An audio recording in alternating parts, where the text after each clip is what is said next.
go to spinning classes? I like individual machine, the eye machine. Yeah, I do too. I do the same thing. Yeah, then I can travel all over the world and Yeah. get views of that. The spinning class, I'm getting tired of it. I like to do my own thing. Yeah. What's that? It's become quite the sport. You have to sign up for boards? Yeah. What, we get live stream offline? I gotta be around for another couple of years. I'm not sure when he will arrive, but I'm hoping decent. We can bring him in just for that. Okay. Dismiss him. Just so Nope. that everybody can say hello. We're good. I don't know why the delay, but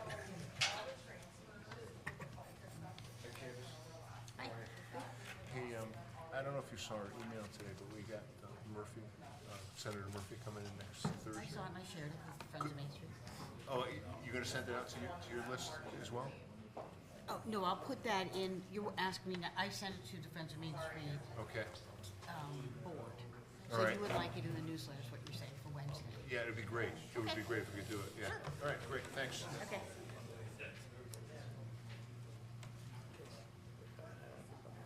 Okay, so I gotta figure a couple. Are you putting it up on the website? Understood. Are you I've guys, actually been. are you guys putting it up as a notice in the website, the town website, I went back at him. as a news item? Probably not. Yeah, so Winchester's coming Well, up. I can't say the website. So it's anyone who signed up for the newsletter, but you're already sending it to businesses anyway. Right, Yeah, never mind. and we'll probably do. You put on your Facebook page anyway, so months ago. Okay, 1 of 3. And we'll hand out flyers. yeah.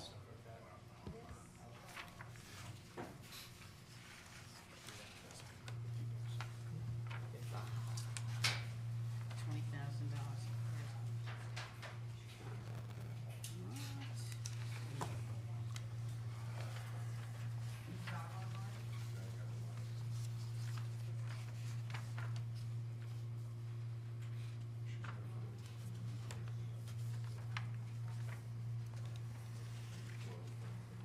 Josh, in the CIP, they want to spend $45,000 for the parking lot next to the fire station? I believe so, yes. Yeah. We don't own that whole parking lot. Are they paving the whole thing? That would be the portions that we own around both sides. Got it. Thank you. The most important part Good is answer. actually right in front. Right. Right, because they gotta, Yeah, it was like going, are we doing that in We don't wanna partnership have with the new- Impetus or something? right, the new ladder truck. Yeah, got it. Thank you. That would be shocks and shreds. Yeah, exactly. Good evening. Today is Monday, April 3rd. I'd like to call to order the regular Board of Selectmen's meeting. Candace Bouchard. Jonathan Morehart. Candy Perez. Josh Kelly. Todd Archelashi. Juan Albanesius. Steven Sedlak. Linda Grappo. Jack Bork, please join me for the Pledge of Allegiance. I pledge allegiance to the flag of the United States of America and to the republic for which it stands, one nation, under God, indivisible, with liberty and justice for all.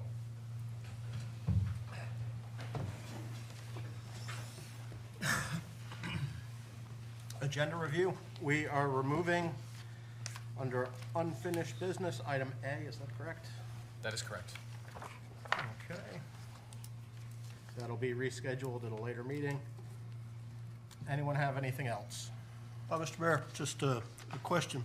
We have some correspondence that came into our package, and in that correspondence, some suggestion of consideration of an ordinance for feral cats. Now, since we've had a huge issue in the town with feral cats, I'm just wondering if not only that letter, but also consideration of the ordinance should be put on the agenda for discussion tonight or another time. We could put it on under new business, just for discussion. I don't think the issue that we have with the cats is really a feral cat issue, but this, I don't see any issue with not adding it to it for discussion, yeah.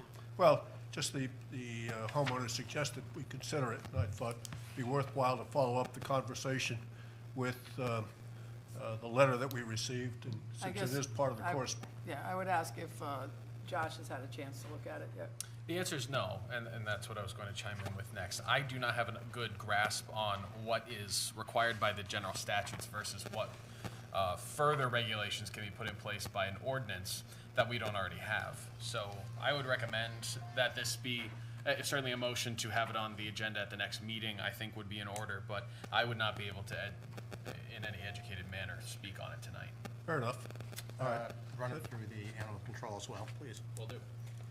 All right, so we'll add it to the next agenda on April 17th.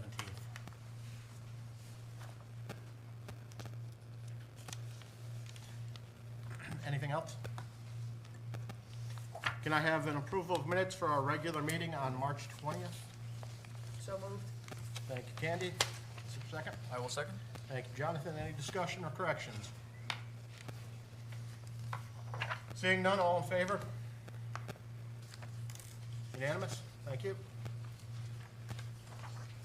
Moving on to item 5, citizens' comments.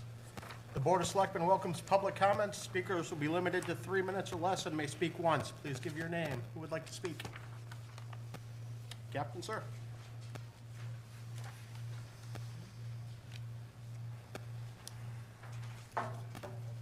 Good evening. I'm going to read you a document that is in the town files. And this is dated from April 2013.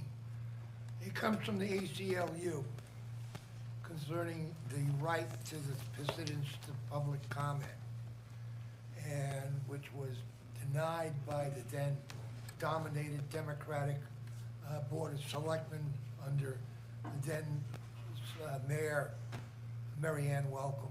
And at that time, the situation was that the Board of Selectmen disliked criticism or anything that involved criticism to the board, which violated the First Amendment of the United States Constitution. Mr. Butterhazy, who now lives in South Carolina, and I and a couple of other veterans who put ourselves in harm's way to protect and defend the Constitution of the United States, were found to be objectionable because of our criticism to the board. Well, I found that a history teacher, Mary Ann Welcome, was offensive to that, because she should have known that she was violating the First Amendment of the United States. Secondly, I find it offensive that the then Democratic majority of the Board of Selectmen allowed a financial director to steal $2 million. Okay? I find it also offensive that a Democratic Board of Education was found so corrupt that they had to put this town into receivership for 2 years. So when I was at the end of the last meeting, a individual of this board found my comments to be offensive. We never got to that particular subject. Well, the bottom line is you people work for the people of Winchester. We don't work for you, all right? Now, if you find that my comments and having brought up the object of supposing the Peter Principle, which I have and many others are subject to, in fact, all of us on this planet that are breathing are subject to, which means we all reach a certain level in our lives where incompetency now takes place. You don't exceed it. I've had it. I've never exceeded my own Peter Principle. So any individual here that feels that they take offense to my comments or criticism is violating the First Amendment of the United States. And I want to say thank you to our present first selectman with the ceremonial title of mayor, for thanking him for the last 2 Board of Selectmen meetings to allow the people concerning the ECAD situation to have their time and comment, which again, this agenda, and you keep pushing it, and I will fight it till a dying day of breath. Your 3-minute ruling is illegal. It's against the Constitution of the United States. It's against the First Amendment of the United States. And I've been down this road, and that ACLU document, which is in the town files, there's only 2 members of that then Democratic, the Board of Selectmen that are still sitting here. One is Glenn We're over 3 Albanese, minutes, you know that? Glenn Albanese, and Althea Candy Perez. And with that, I conclude the fact, and I think we got to get your agendas and your 3-minute rule stricken from any further, because I will stop. Who else would like to speak? Sir?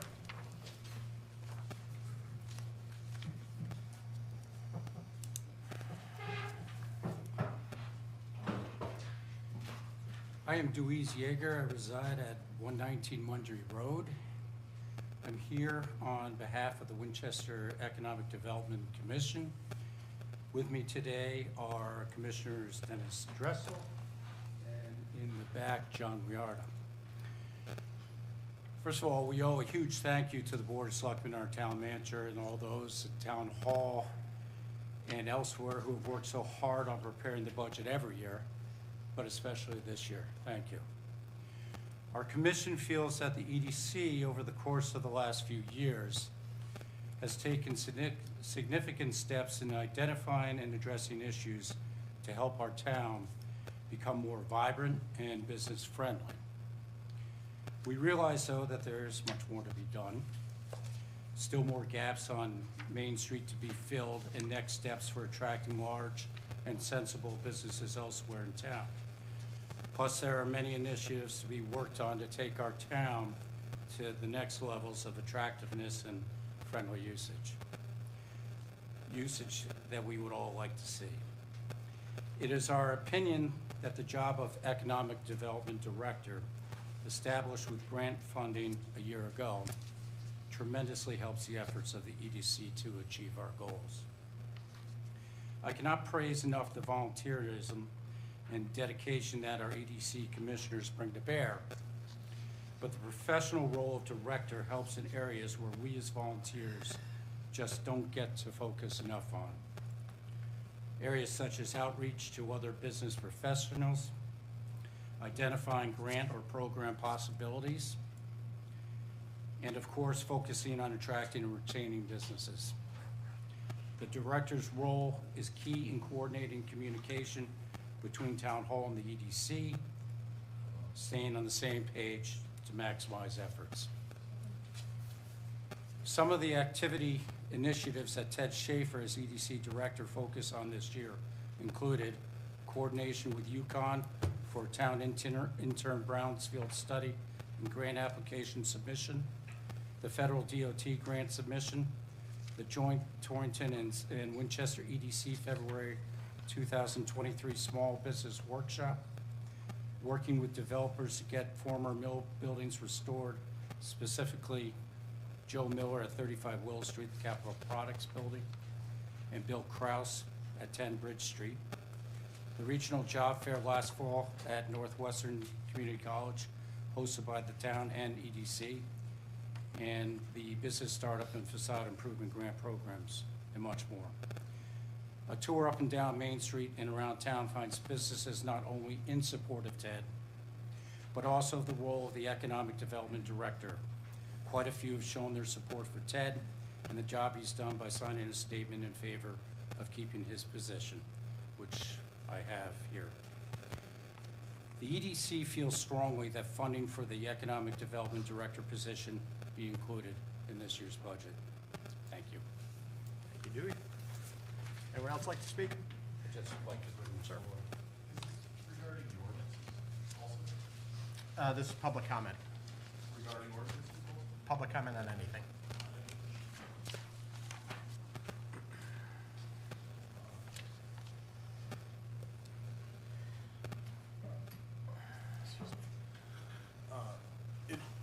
I am under the understanding that the board is reviewing ordinances. Could you identify Your name yourself? Oh, excuse me, my apologies. My name is Michael Gonzalez. I live at 522 East Wakefield Boulevard. Thank you. It's my understanding that the board is reviewing some of the ordinances and putting in place, forget the term, a standardized Codification. Codification, thank you, excuse me, appreciate it. Codification. I reviewed what was in place to be replaced, or to replace, and it didn't seem like things I was concerned with were in there, so I wanted to make public comment with regard to that. The inland wetlands ordinance seems to create some ambiguity in that it, in one place, allows for an applicant, as a requirement to be an applicant, a person may apply if they have legal use of land. That includes someone that has a right-of-way. Separately, an application requirement is that the person filling out the application is an owner. The town attorney has taken that to mean an owner of a right and not the owner of the property. That's his interpretation, that's the town's interpretation currently of the ordinance. Luckily, we have the regulations, and the process is all dictated by the regulations because you have to fill out an IWWC application, all right? And that application does require, you know, if you look at the regulations specify that it must be the owner of the land upon which the regulated activity is taking place. Furthermore, the state regulations mirror that. So there's ambiguity between the ordinance, the regulations, in my view, the ordinance, the regulations, and the state statutes. And I'm hoping that the board does something to get rid of that ambiguity. I would assume they would make it in line with the state regulations at least. Could you say what the ordinance number is you're referring to? Sure, I'm sorry. Dock and mooring ordinance. What? Dock and mooring. I Dock and think. more, 162? I think so. 160. Thank you. If I remember correctly. It's been around a long time. That's right. Yeah. All right. Thanks, sir. Thank you for your time. Who else would like to speak? I would. I'm gonna go over that. Okay.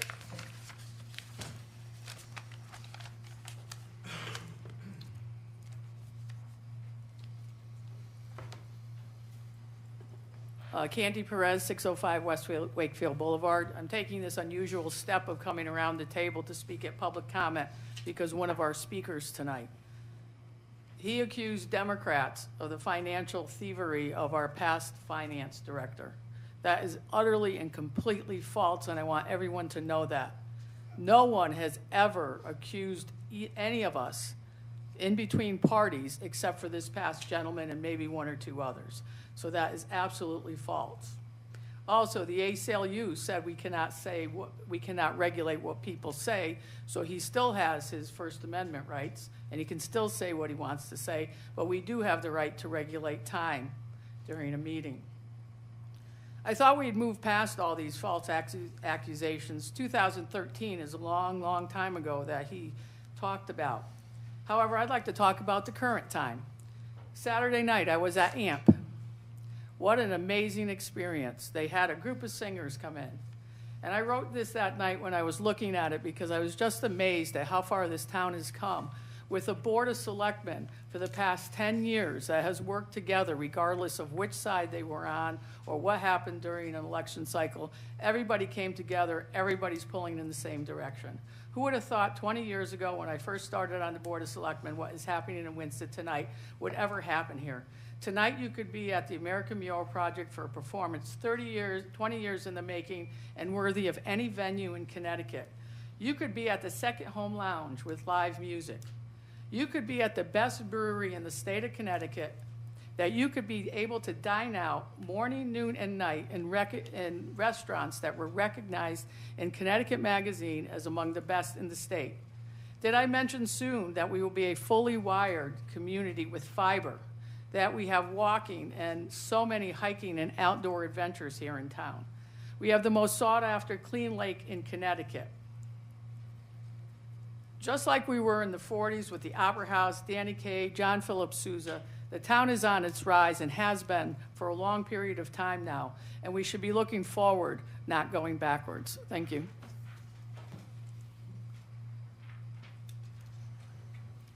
Anyone else? David?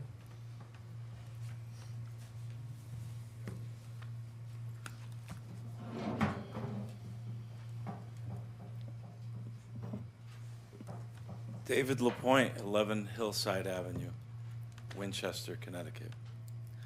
I just want to say that, Mr. Mayor, you weren't at the helm in 2013. There are 2 selectmen that were on the Board of Selectmen when all of these transgressions happened. But that has all been adjudicated, and the man responsible is now free, and he's in Waterbury, Connecticut at a halfway house. But anyways, neither here nor there. In this holiday season, we pray. We pray for our town, our state, and our nation. And I just want to say, I truly believe that Republicans and Democrats are truly here for the good of the town and unaffiliates.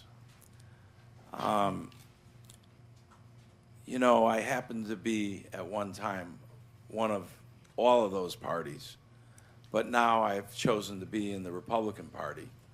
And I just want to say, I hope and pray that only 2 people on this board are back come November.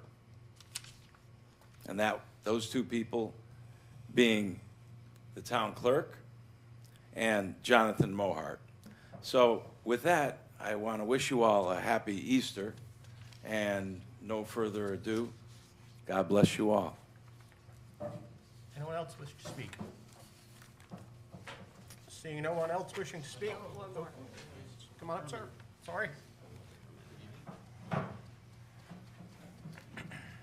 Frank Oliveri, 108 Shore Drive. At last week's meeting on the school budget, I asked a question then, I'll ask it again. With the COVID situation with the kids with school being out, what, 2 years, a little over 2 years here? I didn't see anything in the budget that made a major impact of bringing classroom time back to them, whether it be in night classes or over the summer. And I was wondering if you would consider that, or the Board of Education would consider that. Is there any class time, teachers' time, to get the kids in, back up and picking up the time that they lost in math, English, and writing? So, since that's under review now, next couple of weeks, I thought maybe that would be the time to bring it up. Thank you. Thank you, sir.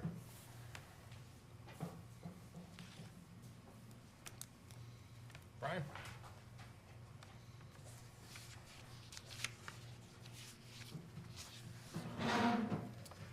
Brian Sunday, 152 Spencer Hill Road.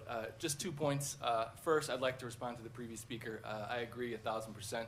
I think the school board should have the resources necessary to help students recover from learning loss due to COVID. So fully in support of those comments, and hopefully you guys will take his concerns to heart when you're working on the budget. Second of all, just in response to all the ACLU business and everything else, I certainly appreciate the work that you guys are doing. It's very difficult, and I don't necessarily envy you. And I think that in this town, people take for granted very often how much you guys listen, and this board historically listens and gives a lot of back and forth. I often think about if I was in your shoes, I wouldn't do what you guys do. In most towns, many towns, it's public comment and there's no back and forth. So I appreciate the fact that you guys will often talk to the audience, try to answer their questions, and I think all of us should remember that. And also, yeah, I'll stop at that. So thank you, I appreciate it. Thank you, Brian. Anyone else wish to speak for the first time? Seeing none, moving on to the town manager's report. Thank you very much, Mr. Mayor. I will try and keep my comments brief. We have a lot to get through tonight.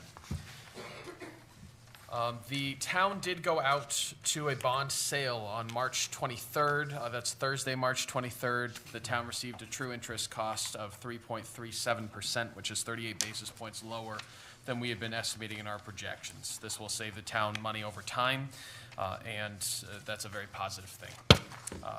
So we've been celebrating that. In the area of economic development, we do have a Realtor RFP that was being fielded. That's closed, and later tonight, I hope that the board may consider, and we'll have further discussions on it then, listing a certain amount of town-owned property and place it on the market. The town owns over 250 parcels, some of which was taken through different actions, some of which was simply abandoned and ended up in the town's possession. And these parcels are not on the town's grand list. So one of my hopes for this coming year, and perhaps it may take even a few years, is to get some of those parcels back onto the town's grand list to make sure that we have a little bit less of a tax burden on the backs of each of the residents, individuals here in this room, and keep our town growing. Beyond that, we have locked in an electricity rate for the town at 57 kilowatt cents per kilowatt hour. That's remarkably lower than we had. Given the fact that there are still possible changes that could occur on the delivery side of those fees, we are going to budget a little bit higher than that to make sure that it's a conservative estimate. However, this is really good news for the town, and it will help us save a lot of money down the road. I did have another communication out to Frontier Communications regarding their fiber optic project as we've reached the end of March, and I know that some people have had contacts from Frontier about getting connected into the fiber optic system that they have set up in town. Others certainly, I would say the majority, still have not. And in my communication with them, they returned to me that most communication should occur before the end of April, but at this point in time, more or less the entire town has been covered with fiber optic cable. I'm sure that most everybody in this room has seen the trucks going around town. That's a good thing that we're moving along with. So on the personnel side, we had a new chief of police as of today. That is Chief Chris Soucy. I've spoken about him a few times before at these meetings. He's coming to us from the town of Berlin, Connecticut, where he has been the deputy chief of police. He's really worked there, though, his whole career, moving from patrol officer all the way up to deputy chief. And he's a graduate of the FBI National Academy, and he has many other impressive credentials. But it was truly wonderful to see how many people came out today in support of him, in support of our police department, at a swearing-in ceremony, in support of the town. And I think it was a testament to the continued progress of the town that we had that many attendees and that much excitement around the appointment of a new chief. And lastly, regarding Sustainable CT, we have submitted an application for Sustainable CT certification. The due date is tomorrow. I have a very busy morning, so I submitted a little early, but we got it done early, so that's the good news.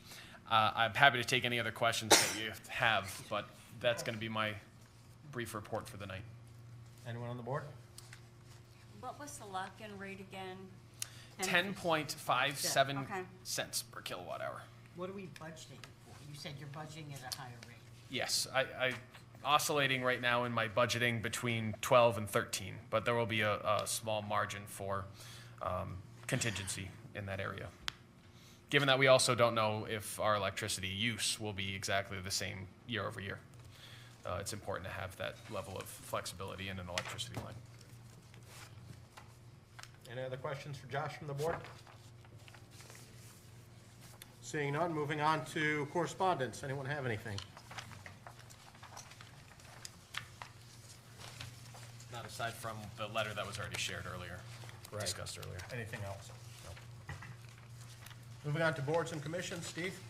Thank you, Todd. The only activity we have is a submission of a letter of intent from Paul Mitchell, 127 Shore Drive, Winston. He would like to be a member of the Zoning Board of Appeal, and so we will start the review process for his candidacy.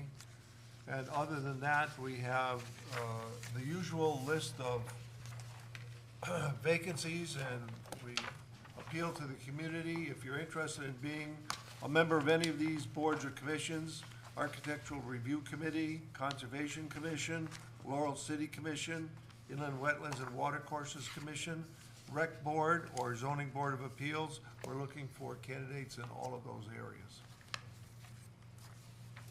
Thank you, Todd. Thanks, Steve. Moving on to item 9, unfinished business. Item B, 23-11B, consider and possibly act on the tax abatement items. Josh? So at the last meeting, we've been discussing this now, this is our third meeting, and the board seemed interested in hearing more from the developer in question, who is here with us tonight, John Noon. So if it's all right with you, Mr. Mayor, I would invite John to join us for a few minutes. You all were given tonight a short business plan that John has drawn up that you can refer to as he goes through. But really, this is an opportunity for you to hear from John, ask questions, and think a little bit more as we continue our discussions on whether a structured tax plan may be feasible for the town. Good evening, ladies and gentlemen. So hopefully before you, you have a business plan for the Laurel City Playhouse and Concert Hall, which we're trying to put together with the purchase of the former United Methodist Church on 630 Main Street. And I came before you a couple of weeks ago asking for a potential tax abatement for a short time so that we could get our feet on the ground and get this, venue up and running and hopefully become a prosperous establishment here in Winstead to hopefully bring you future tax dollars for years to come.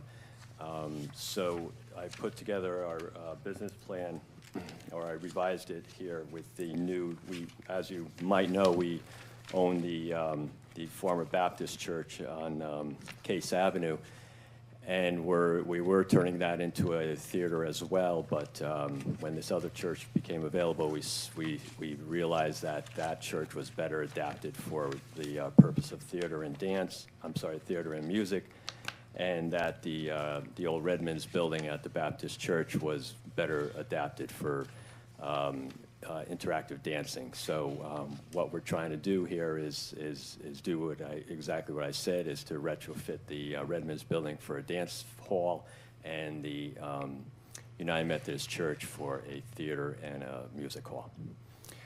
So I put together a business plan of with a summary, a mission statement, a little bit of history about it, market analysis. I'm not going to bore you with all the details on everything, but the page you might be most interested in would be the fourth page under, maybe I got that wrong. Let me go back.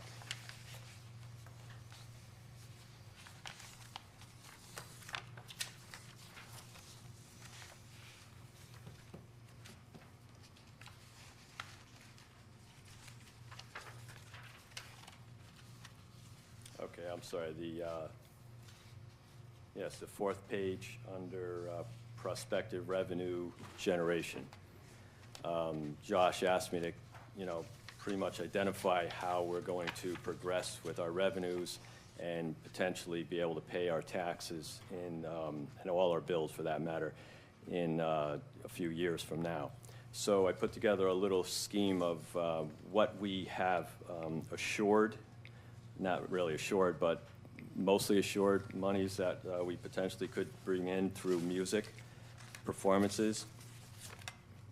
And as you can see, the expenditures in the first paragraph there, and the second paragraph kind of sums it up to a negative $32,000 loss the first year potentially because of costs associated with expenditures. And in subsequent years down below, we have year 2, 3, 4, and 5 with losses the first 2 years, a small gain on the third year, a better gain on the fourth year, and then a pretty substantial gain by the fifth year. So those are all with the tax, property tax that would be allotted to us. And I'm sorry, the tax being factored in there. If the tax was not factored in there, it would definitely help us to put a better product together and get better prepared for the town and for the entertainment we hope to bring here.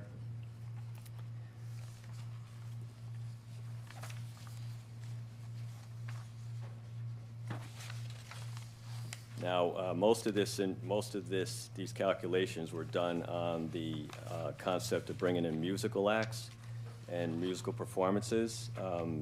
None of it is associated with theater just as yet. Theater is not something we've got our grip on just yet. We've got a pretty decent grip on the music aspect, but theater is going to take a little while to put together. It's a much bigger undertaking than music would be. So well, I didn't factor that in here, but it would follow the same sort of financial scheme, except probably be 2 years behind what you see here. So basically, the fourth year we'd be at the fourth year we'd probably be at a gain, and maybe the fifth year we'd be at a gain, and the years prior we'd probably be at a loss with that. And that's also going to factor on how much public funding, how much grants we could get for the theater, because once we get the theater together, we're going to expect a nonprofit entity to be formed, and they're going to rely on a lot of grants and stuff, because theater takes a lot of money to keep running. And again, this is calculating on basically about 2/3 capacity occupation, about 200 patrons per show. We have an individual who has run an entity like this before, and he's going to head up our music program. And he said, the key element is to do very, high quality musical events so that people appreciate them and the word spreads, and they'll keep coming back, and not to lose people to below standard musical performances. So his recommendation was to do at the beginning 1 a month, and you'll see on there we'll say 12 performances in the first paragraph for the first year. After that, we're going to increase to hopefully 2 and 3 a month, and get to the point where we start adding theater in there and a little bit of dance performances and stuff like that. So we're hoping that the increase in performance numbers is what's going to increase our income in the future. We're trying to keep the ticket prices low, because we want as many people to be able to take advantage of this as possible. So you can see why we're sticking with more like a $25 per ticket price. And we don't know what the cost of energy, cost of electricity, and fuel is going to be in the future, but we're just gauging on what today's prices are for the most part.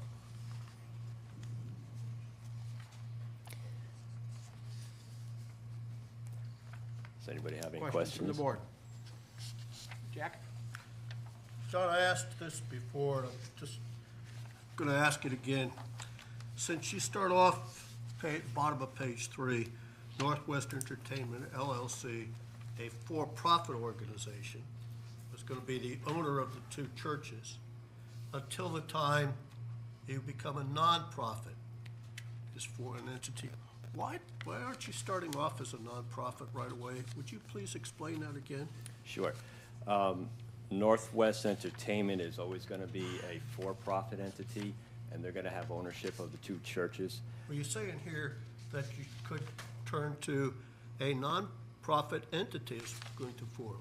Yeah, that's going to be what we're calling it's currently the Laurel City Playhouse and Music Hall, and that's LLC right now, but we hope to turn that into a nonprofit in the future. So that's going to pretty much cover the performance aspect of what goes on in the building, but the buildings themselves are going to be owned by Northwest Entertainment, which is going to be a for-profit. So there will always be a tax burden on the building because it's going to be a for-profit, so there will never be a nonprofit entity, but the business within the building is going to be what's nonprofit. The reason we're doing that is because if one let's say one theater producer comes in and he wants to produce a certain kind of a play, and it's not successful in the community.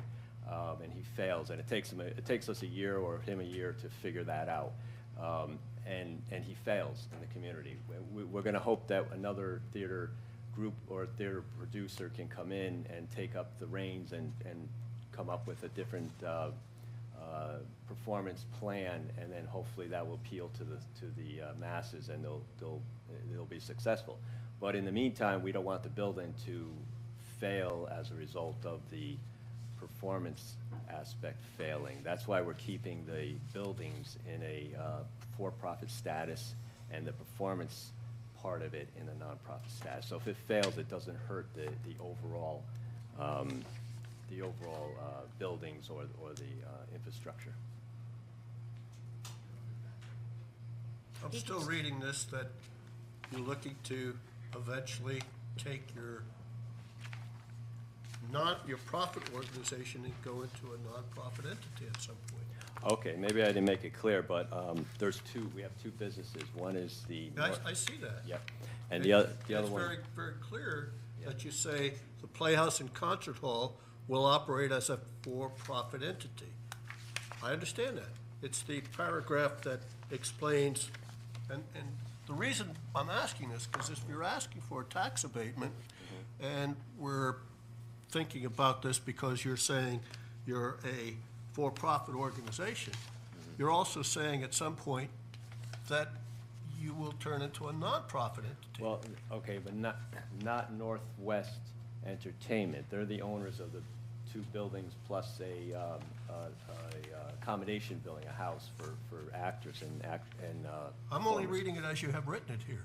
Okay, well, maybe I didn't write it clearly. What paragraph is it, Jack? At the bottom of page 3, the organizational structure and financial model. So you say, Will remain the owners of the two churches to assure that the performing arts has a venue until the time when a nonprofit entity is formed. Formed by Laurel City Playhouse and Concert Hall, which is the next part of that sentence. So Laurel City Playhouse and Concert Hall, which is currently an LLC, because we didn't have the structure to put together a nonprofit at that time, we're hoping that that'll be created into a nonprofit. Laurel City Playhouse and Concert Hall. That's essentially what we want to see happen. So just publicly, just want to make sure, what you're saying is, if we in some way are able to provide you some kind of a tax abatement over the period of time, the ownership of this will always remain as a profitable, taxable entity. Yes, sir. Okay. Yes. And you could end up selling that to somebody else. Yes, sir. That's correct. And we would like to hold that same kind of a taxable over that piece of property too. Because right now it's not taxable, right? It's a church. We haven't taxed it. Right, but under new ownership, if it's a change of, he's not asking for a continuum of his agreement with the town. He only wants his agreement with town. He sells the property. It's not the same owner. It's not the same agreement. It's not the same abatement. He would have, the new entity would have to come before us for that. Would they? It's Well, not the Yes. same contract. Yes, so just to clarify on the abatements as authorized by Connecticut General Statute, Section 12-65B, agreements between a municipality and an owner of, and again, that's the key, an owner of real property or airspace, fixing the assessment of such property or airspace is what is allowed under Section 12-65B. So the agreement is with John Noon and as the owner, or rather the entity that ends up taking or has possession of both of these properties or one of these properties. Not So, transferable. right, and any motion that's made, because that's what it's looking for under the general statutes, the way that you enter into, it's either by affirmative vote or by a written agreement that is voted on by this body. So whatever is motioned or agreed to in writing, of course, we are going to make sure that it pertains to the ownership of John Noon. Anybody else who took ownership of that thereafter would have to come back to us. That doesn't mean that John can't turn around and sell it to another church group who decides that they are going to reopen the United, just as an example, reopen a Methodist church, et cetera. And they could apply through our assessor's office, just like anybody else, to, recognize the fact that they're a tax-exempt entity. But there's nothing stopping him from doing that now either. There's no legal action that the board can take to prevent that transfer of property from occurring. That's a risk that we accept one way or the other.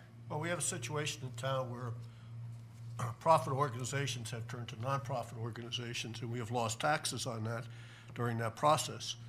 And I just want to assure us going forward, whoever's sitting here, and it's in the record, that the intent here is to have this as a taxable piece of property. Yeah, and essentially, the goal for my request is just to get this operation off the ground and successful. I understand so that. it will last for years to come. And if it gets sold, I'm hoping to sell it as what it is, not as a proposed church in the future or something like that, but basically as a performance center.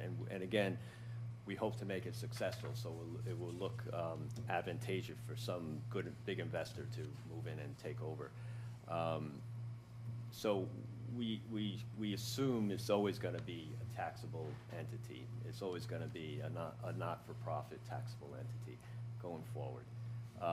If somebody in the future, again, as Josh says, if they buy it and they want to turn the whole thing into a nonprofit, the danger in that, I guess you could say, is if it fails as a performing arts center, then the whole building has to be liquidated and given to whatever support mechanism the nonprofit supports.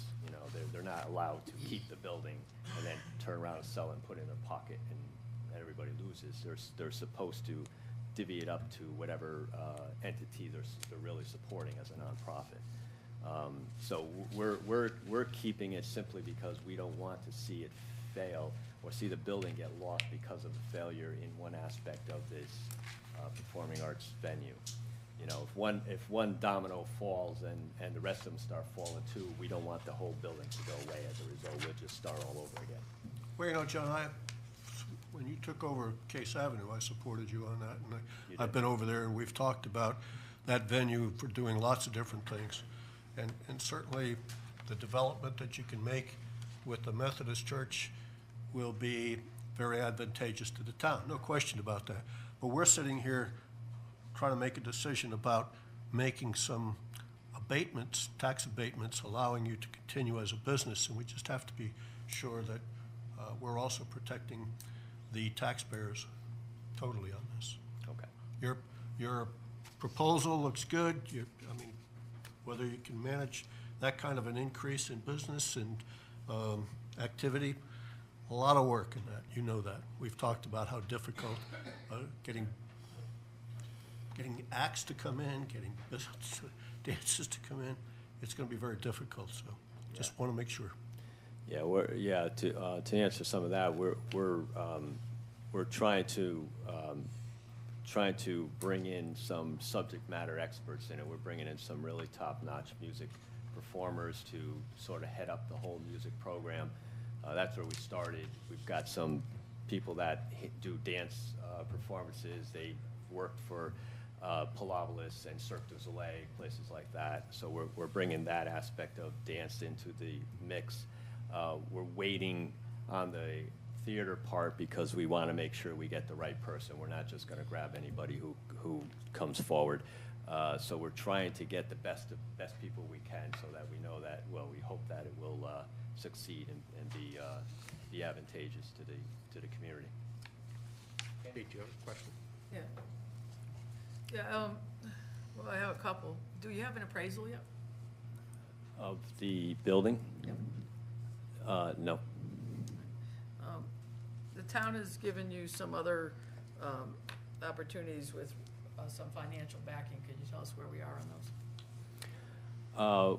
We got a $10,000 grant for the facade of the Redmond's building, and we just received the last of our outdoor facade boards just couple of weeks ago, and we've just finished painting them. And we're waiting for, well, it's going to happen pretty soon, the warm weather, and it's happening now. So once that warm weather comes, we're going to start mounting the rest of the boards, and then we'll be done with the facade. And then we also got a grant for the startup of the operation, a $10,000 grant for that, and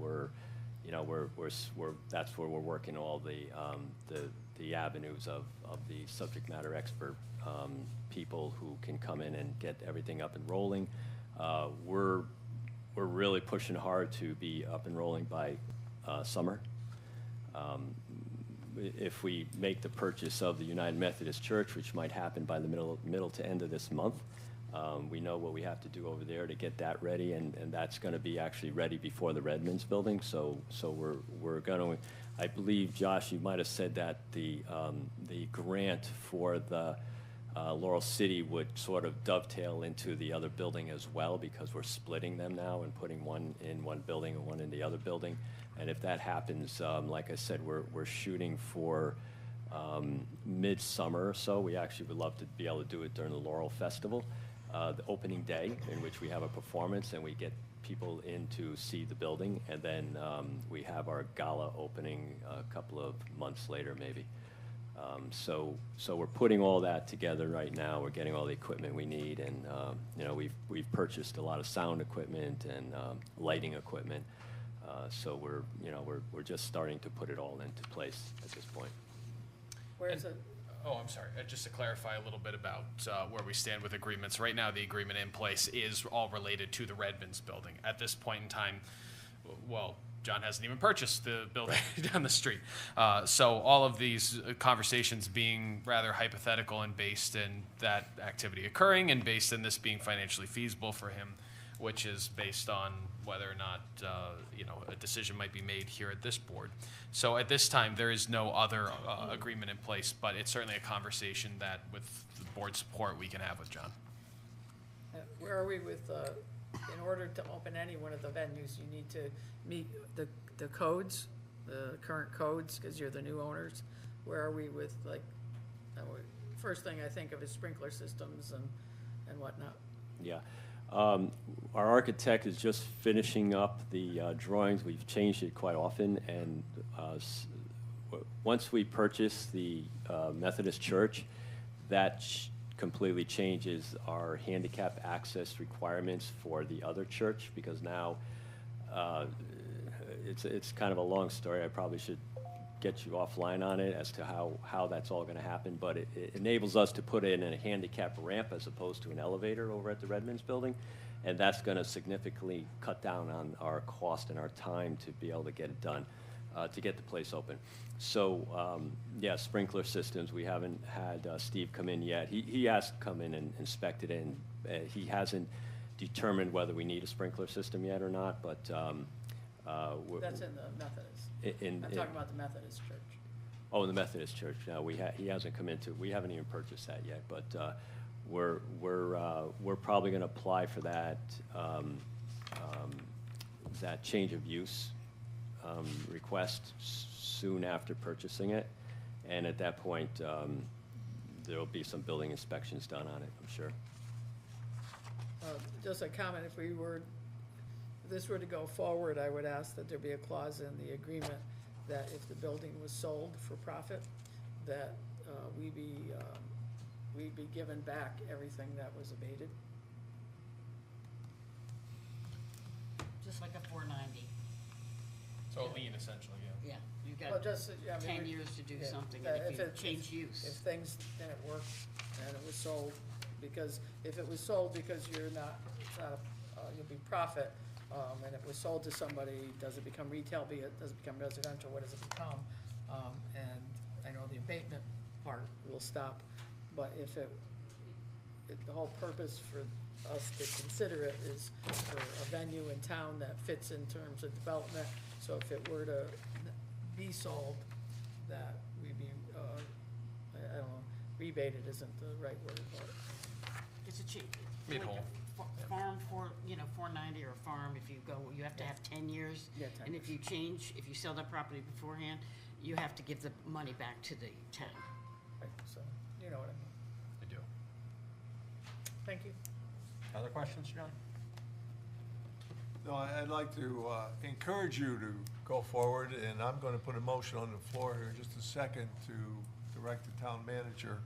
But you've got lots of obstacles ahead of you, some of which you don't even know yet. And, but it's a worthy enterprise, and I think there's a potential here to be a real significant thing for the town to have a performing arts center with music and a dance hall. I can't quite envision that yet, but I want to encourage you. I mean, you hear a lot of concern. We're just being very careful in what we're doing. But I would move that we direct the town manager to draft an agreement in support of tax relief for 630 Main Street.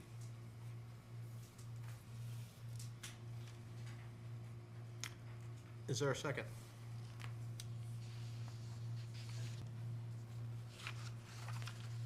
All second. For discussion. You second that discussion. Jonathan, you seconded? Discussion? Jack? Steve, in making that motion, I know there was a suggested wording of that. Do you want to ensure that it's for Performing Arts Center, or does it matter to you? The requested action, the requested, Well, the Performing Arts Center is at 630 Main Street. yeah, that's what you're asking. Yeah. Is that too narrow?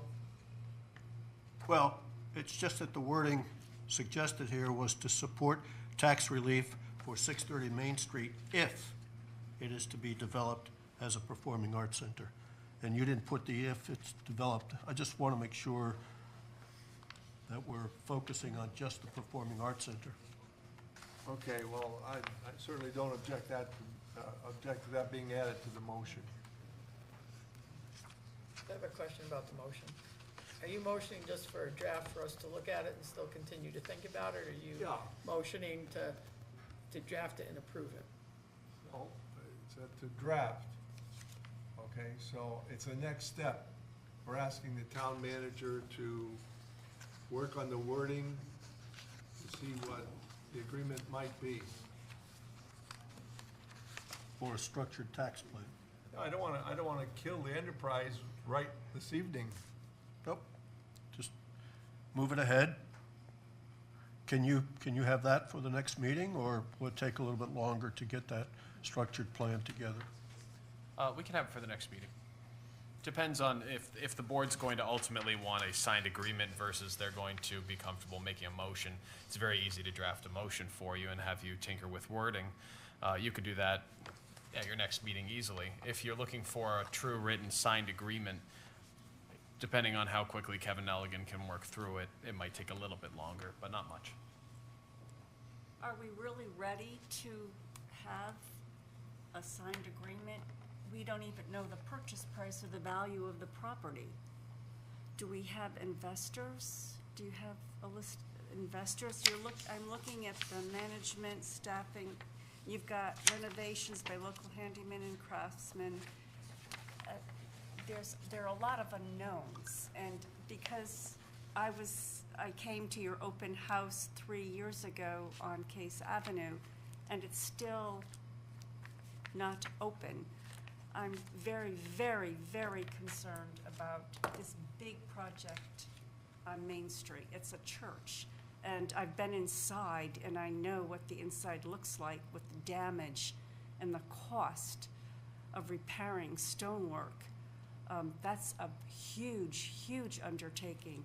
And do you have the financial resources to complete that project when Case Avenue is not complete in 3 years?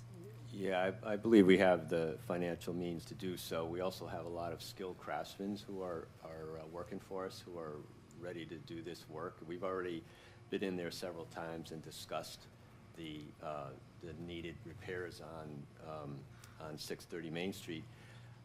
But the main goal is to get it open and identified as a performing arts center as quickly as possible, not to really have it in its full glory, but make it as beautiful as we can in the beginning, get some small acts in there, as I mentioned in the business plan, just one performance per month, and as time goes on, we're going to make it, better and better, more beautiful and beautiful than it is. I understand. So, yeah, I would say we do have the means to get it to that point. Regarding the time that it took with the Redmond's building, obviously, we had a pandemic that we had to deal with in which nobody wanted to really come to work. And then my partner and I, we got involved with supporting people from Ukraine for a while, and that took several months out of our schedule.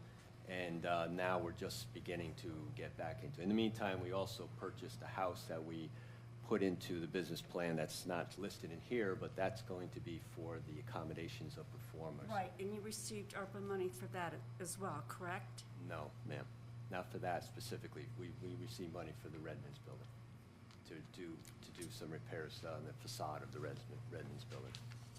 Is there a bed and breakfast that you received? Oh, that's ARPA money for? that's a whole That's different another thing. project Yeah, that's a whole that nother you did project. receive $10,000 for? Yes, ma'am. Okay.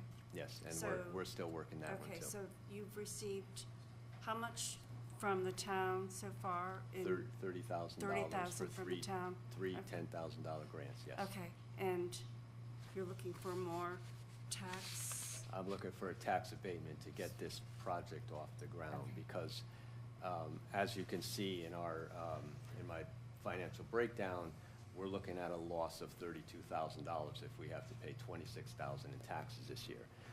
That's a pretty significant loss considering we're just getting started. And again, we want to bring the best entertainment we can to the facility so that when people come and see something there, even if they come from faraway places, they're going to want to come back. We also want to make it as beautiful as we can so they'll come to look at the place as well, because it is a beautiful building. Redmond's is a beautiful building. We want to show these as architectural gems that once were what Winstead was, and we're trying to bring them back for that purpose. Thank you. And once we get those, we want people to be in awe of the building as much as they are in awe of what happens within the building. So we're trying to take little baby steps to make sure it's all done correctly. And unfortunately, the Redmonds took us a while, mostly because of the pandemic problem that we had.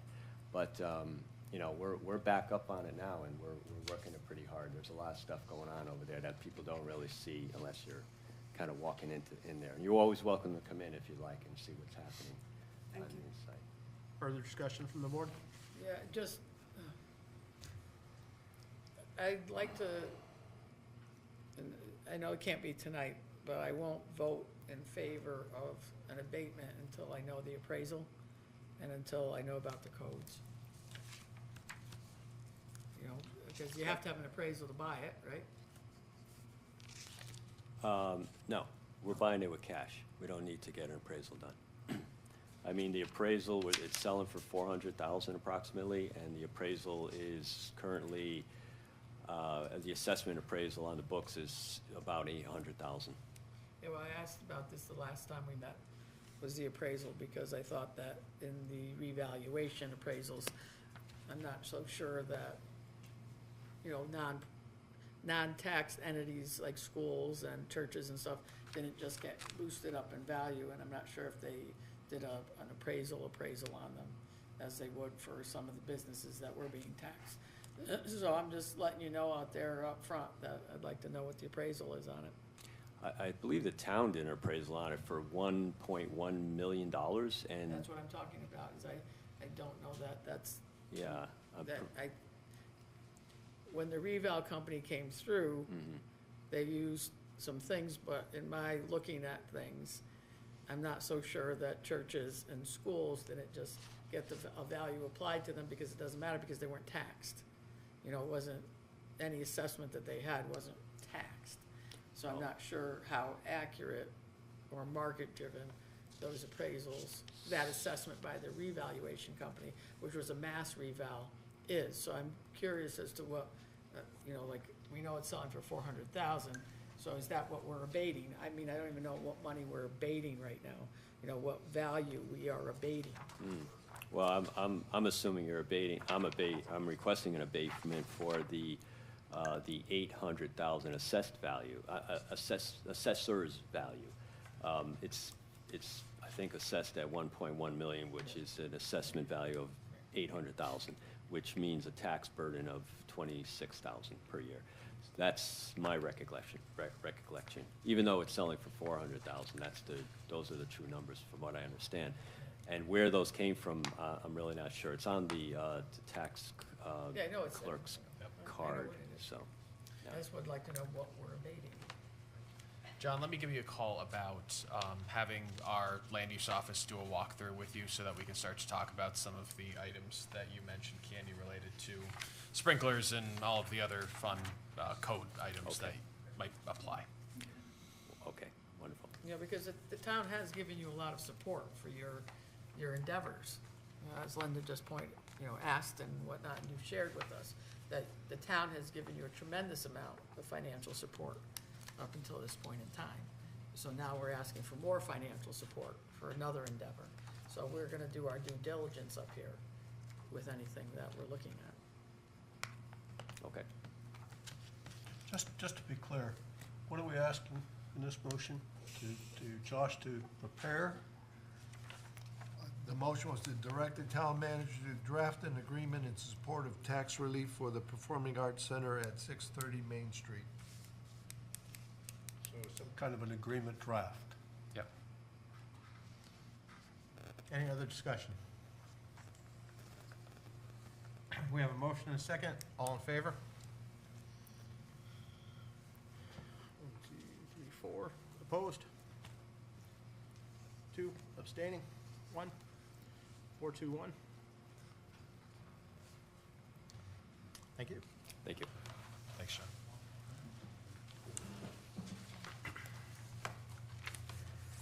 Moving on to item C, 22-09C, consider and possibly act on proceeding with the adoption process for the codification of ordinances. Josh? As you can see at the top of number 23-09C, which is the action request for unfinished business ordinance codification project, this is step 2 out of 3. So this is the second out of 3 meetings where the ordinance codification will be heard, discussed, and I've included a recommended motion for you on the second page, I am asking tonight that you complete this motion, which would move the Board of Selectmen's process on to the third and final step of its review, to be considered and possibly acted on at the regular meeting on Monday, April 17th, 2023. That's the final codification of these ordinances. I'll make that motion. Thank you, I'll Candace. second it. I'll Thank second. Candy's got the second. Any discussion?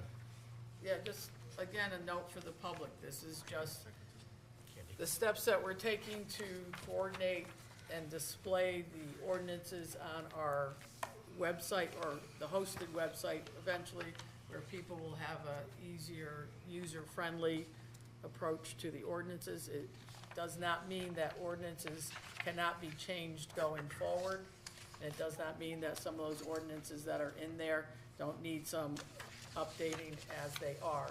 This is mostly moving what we have with a few changes in it, but mostly to get it reorganized, codified, and on a website.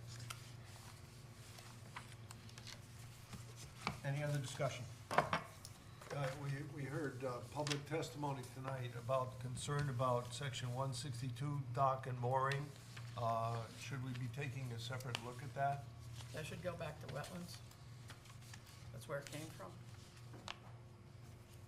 Wetlands was added, and the issue that was brought up is something that was before wetlands for a while, and Kevin Nelligan has interacted with that. The dock and mooring ordinance has been a long time thing, since 1993, and the last time it was updated, it was with the Inland Wetlands Board.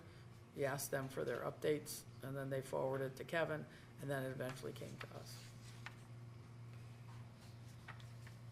I'm just thinking we don't want to adopt the code next meeting and then find 2 meetings after that, something's coming to us from IWWC that we need to change. But it's okay to do that.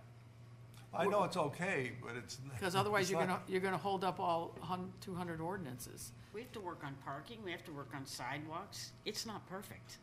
It's just a way to get it organized and out there, and as I said, we can change things as we go forward. We could tweak things, we could add new ordinances. I know we have that, the one about the animals, and then, you know, dock and mooring is always something that is in flux. We have the driveway ordinance that we'll see tonight. But we're trying to move this whole package of items so that we can get it up on the website, because we can't publish until we've moved. As long as IWWC knows that it's got an issue to work on. And you say it's been in the works since 1993? No, the ordinance has been there since 1993. It's been updated a few times over time as we went through. Okay, do you And have the- any knowledge that And this the issue, particular this, issue? this specific issue has been before wetlands.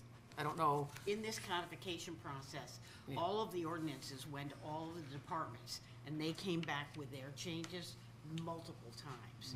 So that's kind of where we are with it now, and if there is an ongoing issue, it still can be modified. Yeah, I understand that, so. No, I'm not opposing anything here, I'm just saying, you know, do we wanna, is there a sequence we should be following? And you're saying it doesn't really matter because we'll be fine tuning anyway in the future. Yeah, we have to codify it first, and then you could bring it up at another selectmen's meeting saying, you know, we want to send that ordinance back to them for review. All set. Other questions? Seeing no other questions, we have a motion and a second. All in favor? Unanimous? Thank you. Item D, consider and possibly act on the town manager's proposed fiscal year '24 budget. Josh, you got some changes for us here? Yeah, so there are two main things that I want to bring to your attention tonight. You received 3 pieces of paper from me at the start of tonight's meeting.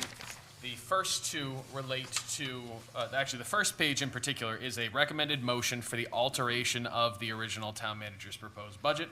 These are items that were discussed at our last meeting, whether there was an issue or there's new information that's come to light that requires some level of change in the budget. These are items we know and we are hereby recommending to you that should be changed. And in order to get them out of the way so that you can have more of the make more motions at the next meeting on the policy decisions, the perhaps greater reductions or changes to the budget that you want to see, I'm recommending that you get these out of the way today and make the motion that's presented on page 1. Page 2 is the backup document for page 1. You can see it laid out in just a different format with a rationale for why the items were either incorrect or need to be adjusted to some extent in the Board of Selectmen's adopted budget. So those are the 2 documents for your action tonight, for your consideration. Item number 3, as was discussed at the last meeting, I've brought forward a series of recommendations related to other reductions that you may wish to consider in order to achieve a lower mill rate. A number that's been discussed by the Board of Selectmen before now is 26.50 as a mill rate in an effort to, again, reduce tax burden while still keeping the town operationally moving forward.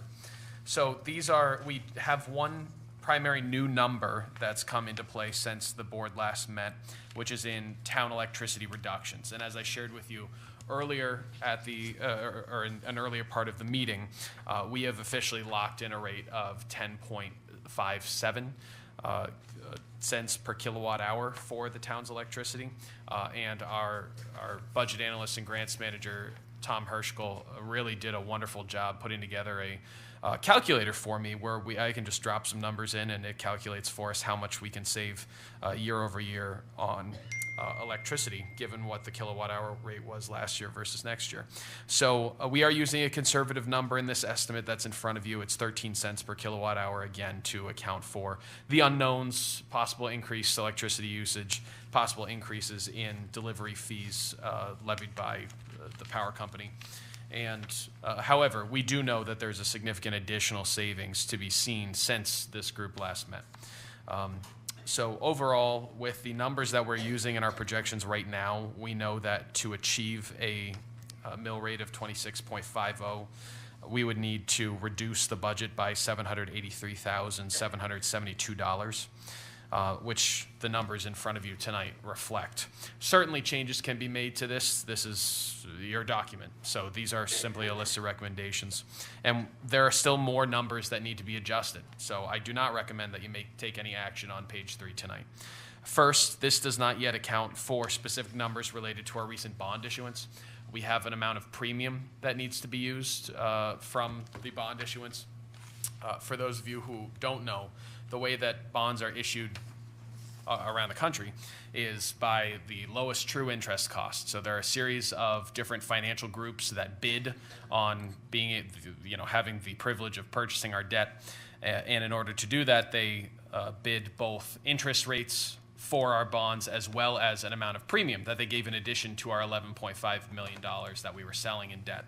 So we ended up receiving actually over $12 million from the winning company, or we will when it closes on April 5th, which is going to give us a little over $800,000 as additional premium that can be used to pay down debt.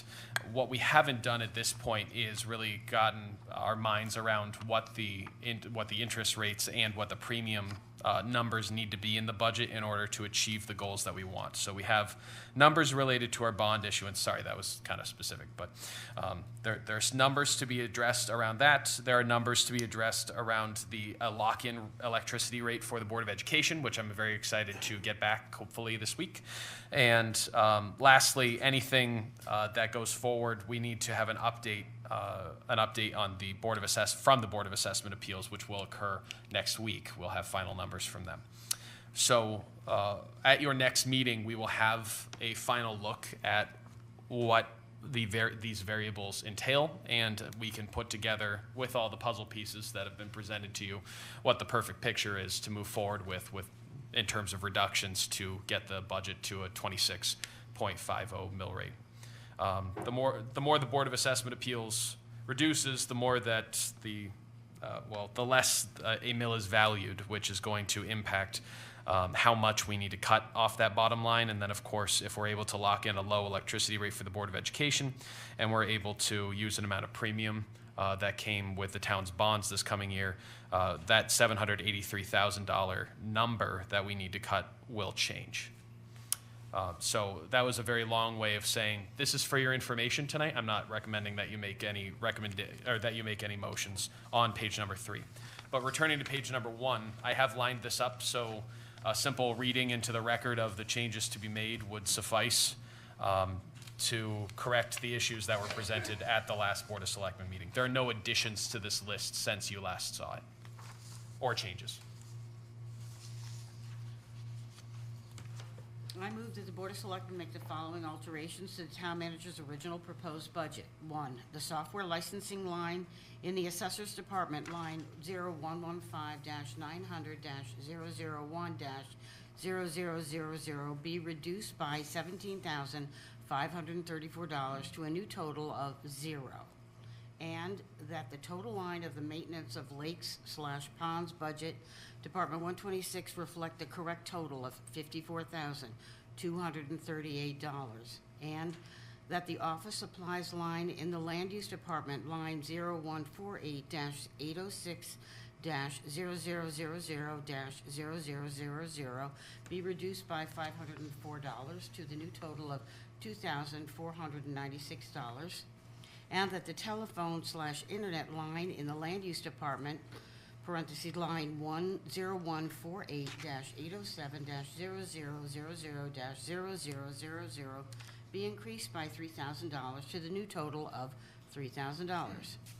That the telephone/internet line in the Emergency Management Department, line 0214-807-0000-0000, be increased by $715 to a new total of $715. That the FICA line in the Animal Control Department, line 0216-900-0001-0000, be reduced by $2,224 to a new total of $0. that the total line in the cemeteries budget, Department 313, reflect the correct total of $105,700, and that the contracted service line on the other shared cost department, line 0910-831-00000-0000, be increased by $8,480 to a new total of $92,880, and that the software/licensing line in the other shared cost department, line 0910-898-0000-0000, be reduced by $14,361 to a new total of $201,547, and that the compensated absences line in the employees benefit department, line 0918-202-0000-0000, be adjusted to reflect the correct total of $125,000. And lastly, that the heart and hypertension line in the employee benefits department, line 0918-205-0000-0000, be adjusted to reflect the correct total of $65,000. Thank you, Candace. A second.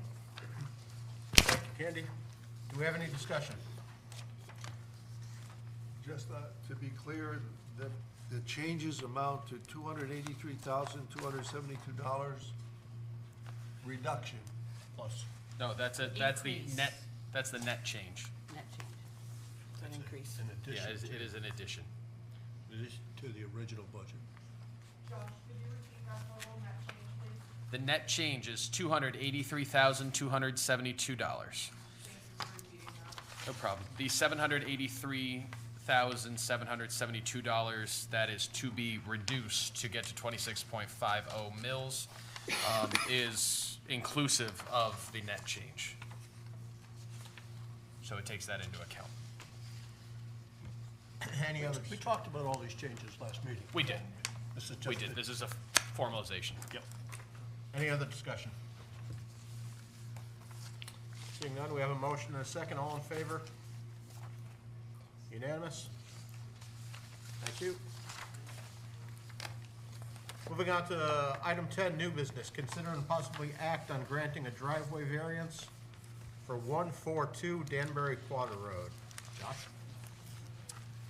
So we have Mr. Maloney here to present to us plans related to the building of a home on 142 Danbury Quarter Road.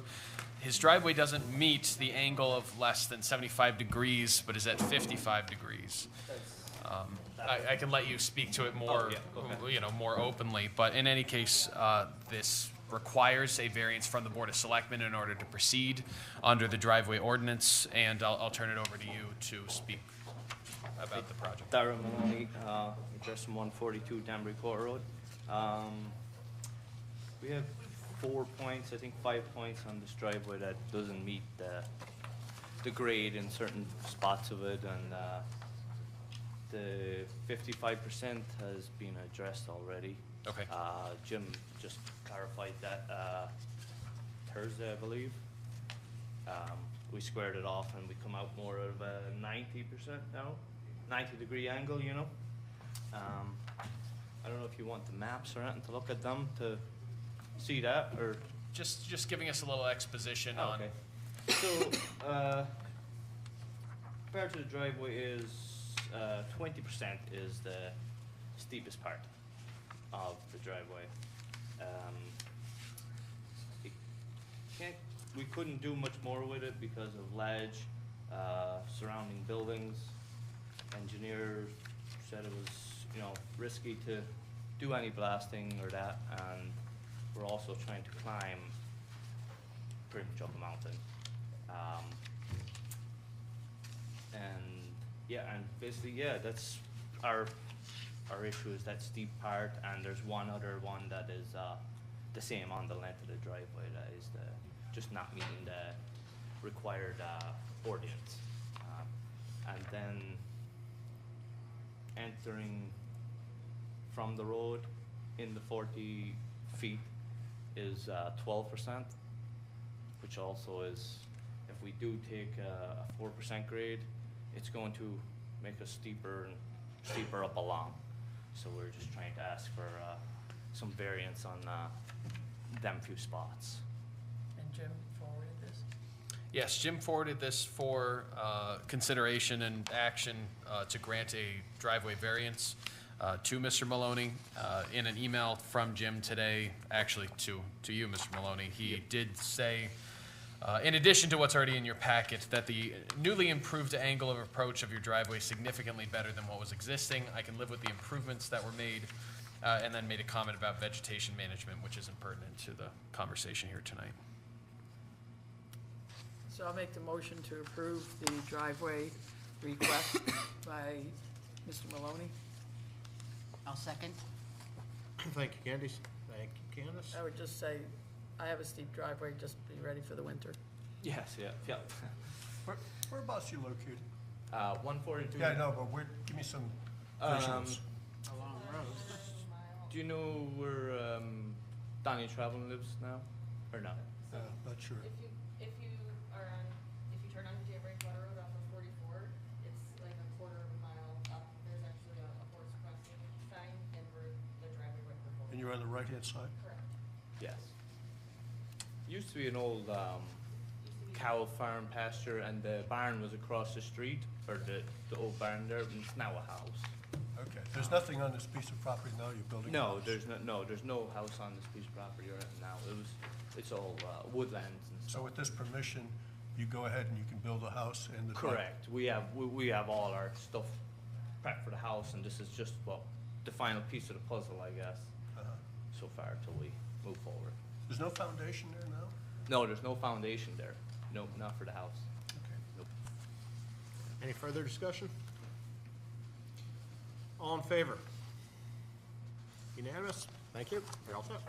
Thank you very much. Item B, 23-17, refunds is recommended by the Collector of Revenues. So there was an audit done on Henny Penny that has caused there to be the large credit that you see totaling a little over $6,000. That's why the refunds as presented are, yeah, bless you, are as large as, you know, we're seeing right now. So we have a number of motor vehicle requests. These are all related, actually I shouldn't say all. There's one overpayment, it appears, the rest being certificates of correction. All relatively small amounts, but adding up to a total of $4,158.88 on the motor vehicle side. On the personal property side, which was the audit conducted by Henny Penny, we have the $6,287.69. And then on real estate, due to only overpayments, we have $1,131.22 to be refunded for a grand total of $11,577.79. And I recommend that the total be refunded as presented by the Collector of Revenue. Thank you, Josh. Do we have a motion? I'll make the motion. I move that the Board of Selectmen authorize the refunds recommended by the Collector of Revenue in the amount of $11,577.79. I will second. Thank you, Linda. Thank you, Jonathan. Any discussion? Josh, every time we see the CFC, were these individually brought by these people, or was just through the whole lot, all these came in?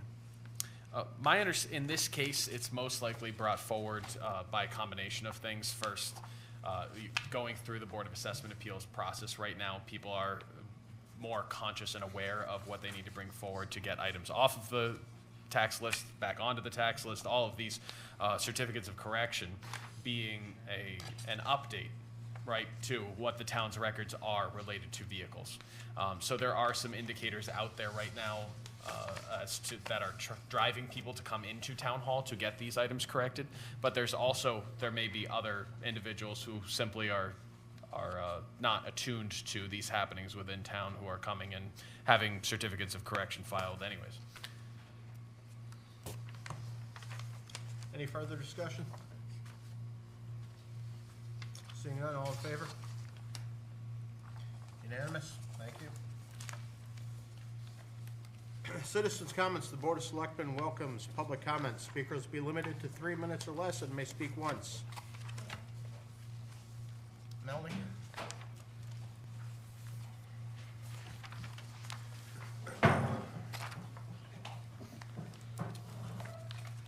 Good evening, Melanie Brady, Shanley, Superintendent of Schools. One, I just want to say thank you guys for working so diligently on the budget.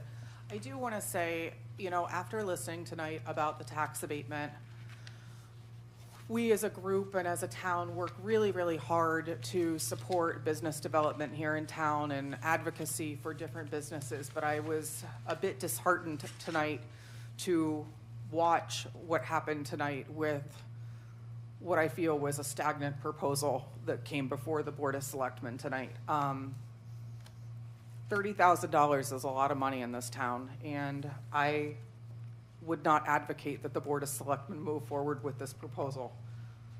I am frustrated that that amount of money could have a big impact on our town taxes year over year when you look at 10 years. And I would like to see our tax money go towards supporting taxes in this town. And I'm frustrated by someone sitting before the Board of Selectmen who isn't using that money in my viewpoint as responsible in terms of getting these businesses open, that they're putting grant money forward to, So on behalf of children in this town that I try diligently to make our tax dollars work super hard for, I would expect that if we're giving grants to individuals, that they're making those grant dollars work super hard for our community and our economic development within this town, just as we as individuals sit around this table doing the same. So I would advocate that if we are going to give support to individuals that are working hard to make economic development and businesses grow in this town, that they're working just as hard as we all are. Thank you.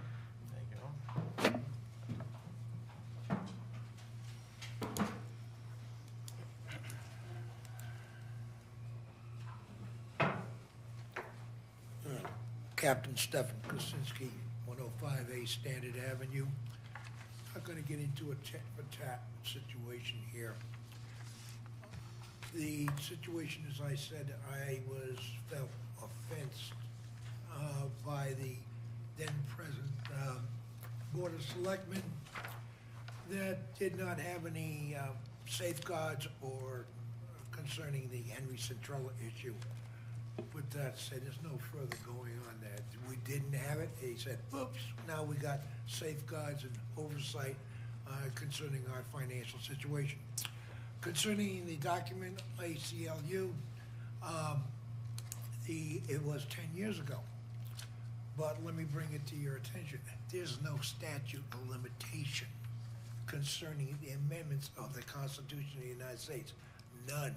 You cannot sweep 10 years into the dustbin of history. Period. It doesn't happen. It continues on and on and on and on until it is resolved by law. The situation what we had with the public comment reduced to 3 minutes was never, ever explained to the people or to me as to how that came about. It didn't happen. It just came out of the blue. And what happened to the rights to people representing a group that had the right to 10 minutes? It just vanished. It was gone.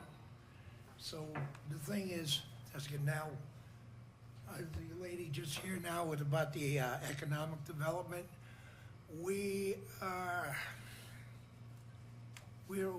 little behind the 8 ball, okay? And I know I'm talking to Josh and whatnot, but I look down the road here at Canton and they got all kinds of new construction going on, businesses, condos, so forth, and we are lagging behind other communities here in Connecticut. Not all, but some, and we just don't do the marketing. The EDC hasn't got the capital. They've been stifled. They've been strangled. They don't get the money. That was what the original contingency money was supposed to be used for, so that we had a continuous year after year after year to market this. That was the money to market this town. It got changed. How? I don't know. And I kind of been out of the picture for quite a while, but now it's coming to light.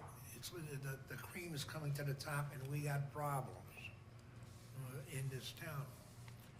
We need to market this town much better than what we've done in the last 5, 6, 7 years and whatnot. We've still got buildings over here that haven't been developed, whatnot. So with that, I will leave, but just remember, one last thing. There's no statute of limitation on the Constitution of the United States. It goes on until either this country does not exist anymore, or, anyway, that's it. So, have yourselves a nice evening. Thank you, sir.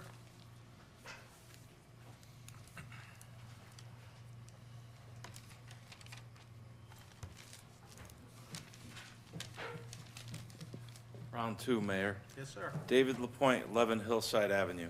I would like to echo what the Captain Kaczynski, states. In regards to the Board of Selectmen, when my family and I moved to this town, prior to you being mayor and being on the Board of Selectmen, you were able to speak.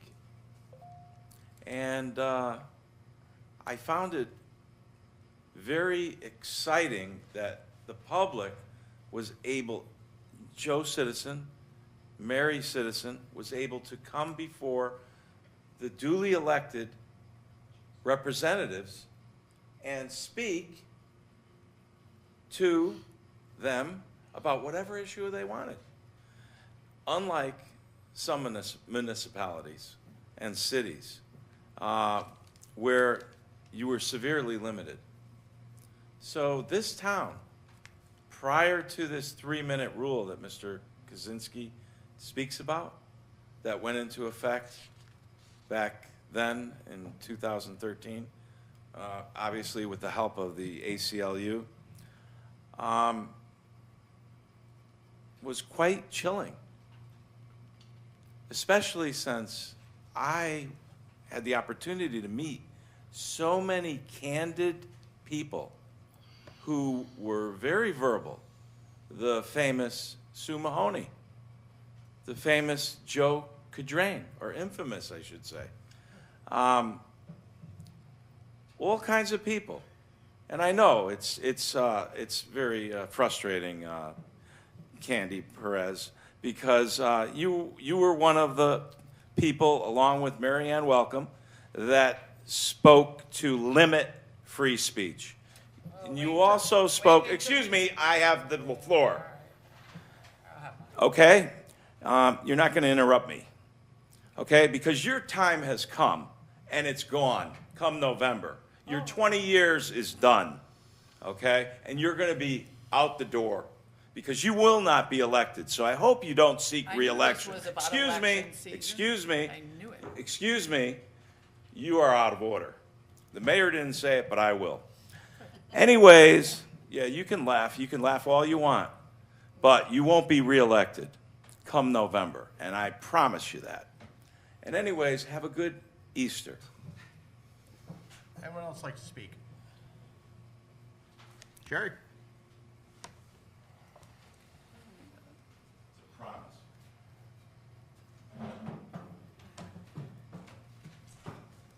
I don't know why I keep following that, but Jerry Martinez, 117 Preston Road, currently a for-profit property. Hope to make it a nonprofit as the way things are going in this town, so that I can get a tax abatement like the rest of the crowd here. So we'll work on that and see how many other property owners that we can get tax abatements by becoming nonprofits. I think that's the future of this town. I want to recognize the two select persons to my right, Linda Grappo and Jack Bork. The board is basically, as in addition to defining legal matters, it's also the financial board. And as the financial board, you people have a responsibility, a fiduciary responsibility to the taxpayers. Which fiduciary meaning the taxpayers don't get screwed. And these two people to my right, they're the only ones who spoke up and to actually take their responsibility seriously. And I want to thank you for doing that. This town has a number of bonds that it has to take care of. There's increases in water and sewer costs. We have I don't want to say the botched reassessment, but there's a lot of money that's going to be taken off, as the town manager has said, coming off the top. Not to mention a Board of Ed increase, possibly $1 million. Who knows what that's going to be. But still, you know, we owe it to the taxpayers who basically fund this town.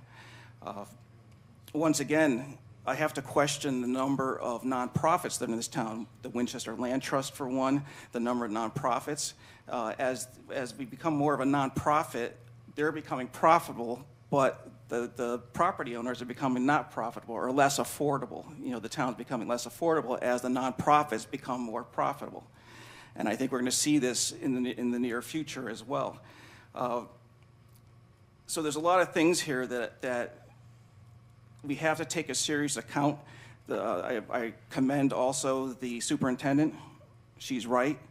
At this point in time, with the way the economy is, with the way inflation and all the stuff that's going on, not to mention the burdens that we put upon ourselves by voting them in, we need to make sure that all those dollars go to the critical spots. And as she mentioned, $30,000 goes a long way in this town, and it could make a difference in a number of different areas. As far as electricity, getting the lower rate, I have to wonder whether that rate is going to be passed on to property owners like myself. Somebody has to pay for the electricity. You know, somebody has to do it. So if the town's getting a deal, that means that each one of us who's not part of the town could see an increase, as we have this past February with the Eversource. To answer the captain in his quest for economic development, I might remind everybody that Canton is a bedroom community to Hartford. It has a thriving professional and executive class there, so there's definitely money in that town. It's easy to commute to Hartford and other areas that are in the Hartford vicinity. I'm afraid we're about an hour too far out of that, so it makes us as an economic target very difficult. So I think that as we move forward, we want to make sure that we're not abating unnecessarily taxes, which we could definitely use in this town, which I'm sure as the reval and as our 26 point, whatever the amount was, that inches its way up higher possibly. I think we have to take into account that everything is on the table with this coming budget, and I hope that I'll hear voices from all the members of the Selectmen, not just these two on the side, exercising their fiduciary responsibility and benefiting the taxpayers in the town. Thank you. Just to address a few of the comments that have been brought up this evening, because some of them I think are made in, a firm belief that they're founded in fact, and I just want to put the facts out there, specifically around profitability and nonprofits and tax abatements. So right now we have the church down the street that is registered as a nonprofit. It hasn't paid taxes in its existence as a church. The goal of John Noon, who came forward, and whether it's John Noon or somebody else, the proposal on the table is to bring it from nonprofit status into a profitable business. The tax abatement, and I'm not sure, I wish Melanie had stuck around a few more minutes so I could talk to her about it, but I'll talk to her about it tomorrow. The tax abatement will be for a limited period of time, and the Board of Selectmen has an opportunity to assess an amount of money to be taxed in each year. So it is not saying that in any given year they will pay $0. And it's not saying that that will occur indefinitely or for a period of 10 years.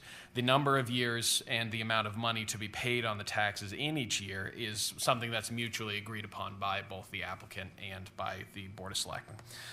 The goal of which, of course, as John Noon was trying to articulate, and I'm sure will continue to try and articulate, is to make it a profitable business in the first 2 or 3 years, so that way it can start becoming a lively taxpayer in town and start paying that $26,000+ a year.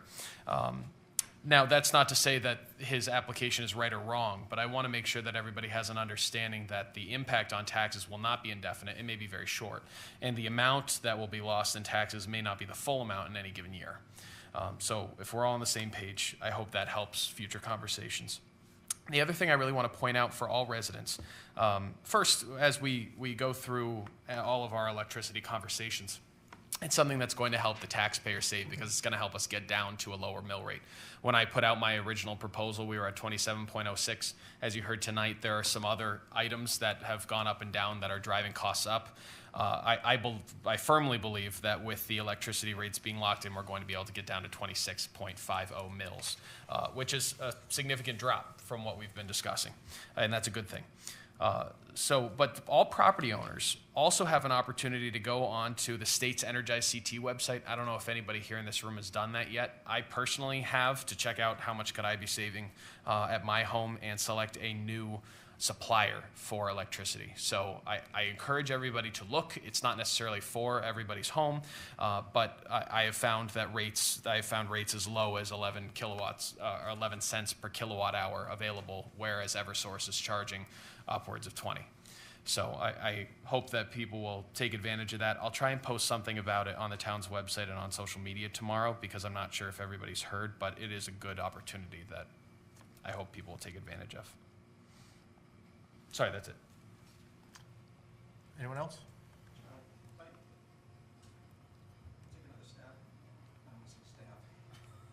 No, just, did you have a follow-up on the electricity? Yeah. Go ahead. So Josh, I understand there's these different programs to do that, but part of our problem with inflation right now are all these programs. Yep. So as we shuffle, we're just shuffling money around. And this town, with the current mill rate, not the new one that's coming up, but the current one, if you look at your tax bill, in the upper right corner, it actually tells what the real mill rate is, and it's plus 40 mil, which means that we're always operating this town at a deficit. Now, you do a good job of getting grants and whatnot in order to fill the 30 or whatever it is, the 30 mil rate to the 40. But that comes at a cost. And so the electricity has to be paid for by somebody.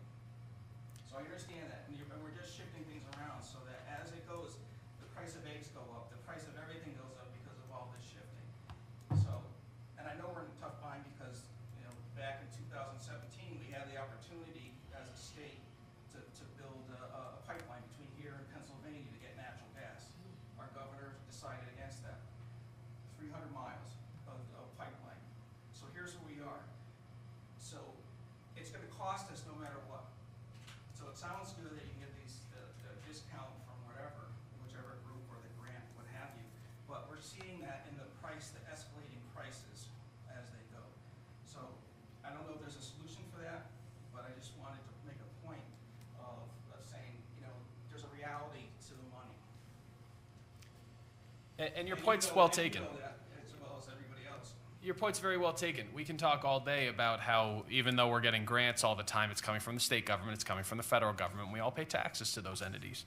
The good news about Energize CT and the electricity rate that we've locked in, though, is it's an open competitive marketplace. So these are for-profit businesses that have given a rate, and they're trying to undercut Eversource. Their goal right now, and it's not necessarily sustainable because we all know that those costs are going up. But for the next 2 years, if we can lock in at a rate and have the town of Winchester win out because there are other small businesses that are trying to undercut Eversource, and we can see those savings, I'm going to be the town that signs up for it every single time, and I'm not going to leave money on the table. So that's the good news about this program. But you're right about other programs. There's a lot to be said. No, I know. And I welcome that. But still, I thank you for explaining, that it is a competitive thing, because I know some people are looking at this and say, well, where's all this money coming from? Right. And so there is actually a quasi-business market oriented aspect to it. So thanks for the explanation. No problem. Moving on to Selectmen's comments and reports. Candy? Yeah, one of the reasons I answer people back is because the facts are not correct. And I've listened to so many of them for so long that I'm not going to, I'm going to respond. So back in 2018, I did a study of public comment. So bear with me. In January 18th of 2005, there was one item for public comment. In February of 2005, one item for public comment. In November of 2007, there was one time for public comment. and that was at item 1, which is at the beginning. In May of 2008, public comment was moved to item 13, again, only one time. In July of 2009, public comment was for agenda items only, item 4. October 2010, public comment was moved to 2 times, item 3 and item 18. And guess who was the mayor? Me. In April of 2011, we had public comment 2 times. Guess who was the mayor? Me. In December of 2011, yes, it went back to 1 public comment, and that was another mayor, not me. In March of 2012, we had 2 comments, item 6 and item 9. Again, another mayor, not me. In November of 2015, we had 2 public comments, item 7 and 11, and that was with Candace. In again, since then in 2015, we had 2 public comments, item 6 and item 10, and that has existed since 2015, the amount of agenda items. So we went from 1 time that you could public comment to 2 times that you could public comment, a total of 6 minutes of public comments. Thank you. Any other comments from the board? Yes, we have Earth Day coming up on Saturday, April 22nd. So we look forward to everyone volunteering. We start at 9:30 on Main Street in front of the old IGA, and we will have eco-friendly bags, gloves. We usually get a great turnout. It's usually about 70 people. We're looking forward again. Envy. Just another reminder that to all Winston and Winchester junior and senior high school students, the 89th Laurel Festival is planned for June 2nd. The application form is on the town website under Government, Boards and Commissions, the Laurel Commission. Packets will be available at Gilbert. The return date is April 28th. This is a fun event and an opportunity for scholarship money, so please consider being a contestant. Nice, that's amazing. Josh, do you want to touch on the holiday hours for Town Hall? Yes, the Town Hall holiday hours in observance of Good Friday. Town Hall will close at 3:00 p.m. on Thursday. That's this coming Thursday, and that's April 6th. On Friday, April 7th, Town Hall will also be closed in the morning during its usual hours in observance of the holiday. Are they Monday, is anything? No. Town Hall will be open regular hours on Monday, a week from today. Thank you. Moving on to item 13, executive session. Discussion on a possible sale of town-owned property, taking with us David Sederani. And discussion on strategy and negotiations of contracts. Have a motion to go into executive. So moved. Thank you, Candace. Second. Thank you, Jonathan. It is 8:50 p.m. Executive session in the blue room.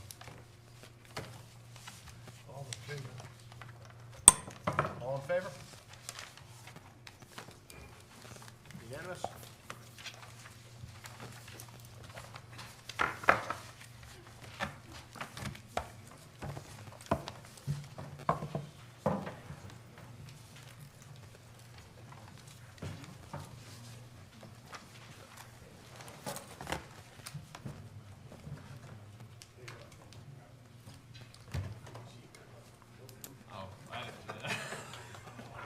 What is that?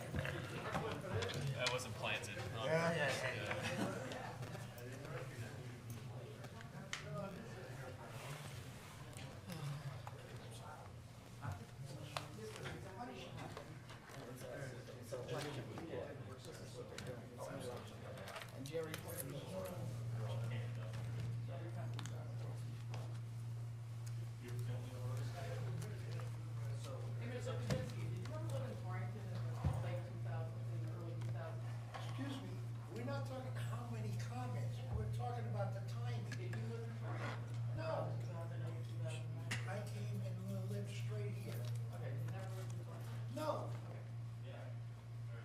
so it's got the price of rice in China.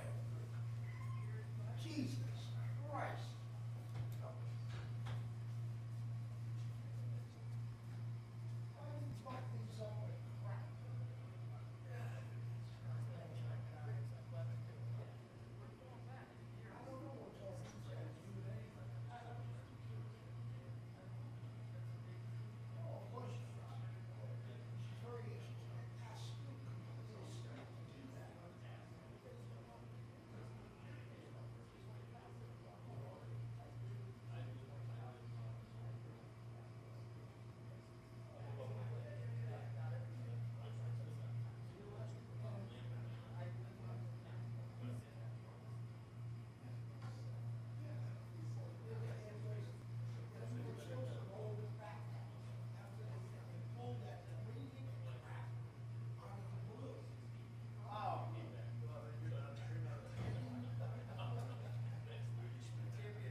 Luzon Auto.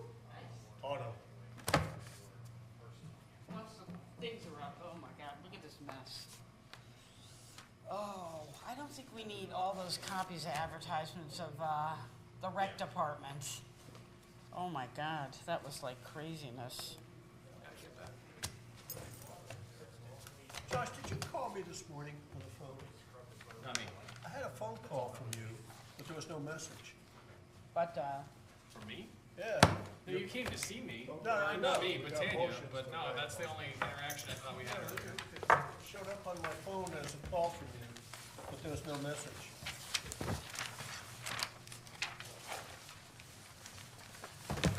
I'll get my phone checked out.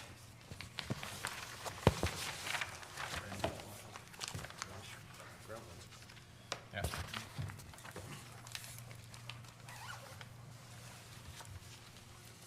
We are back from executive session at 10:16 PM. Can I have a motion?